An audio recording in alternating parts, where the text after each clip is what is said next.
Two-timer ka rin? The same as my ex-girlfriend. Hindi.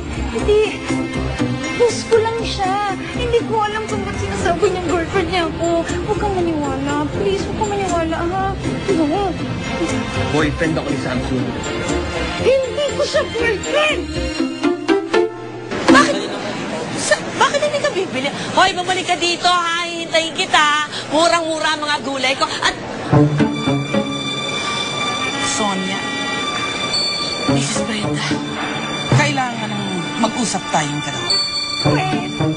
Let me clarify it. Ako ba? Ay, Jack. Hindi talaga kita niloloko. Huwag mo siyang paniwalaan. Hindi niya ako girlfriend. Vincent. Nicole likes your son. Kaya nga lang daw, may pagkasuplado. Suplado? Hindi naman. Hindi lang suplado. Tahimik at seryoso. But I'm sure after a few dates, marirelax na sila sa isa't isa. If he's not your boyfriend, why is he here? Why is he doing this? Kaya mo ko sa kanya. Siguro baliw siya. Baliw ka, no? You know, baliw? You know?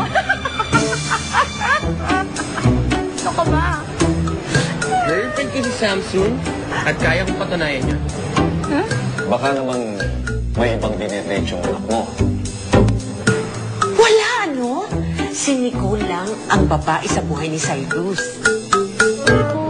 Girlfriend kita, Samson, at akin ka lang.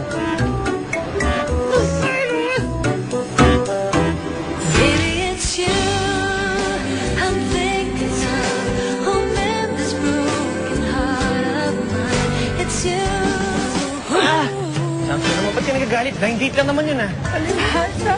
Madali lang sa'yo ang buhay. Lahat ng ganyan gusto mo, madali mong nakukuha. Well, for your information, hindi lahat ng tao.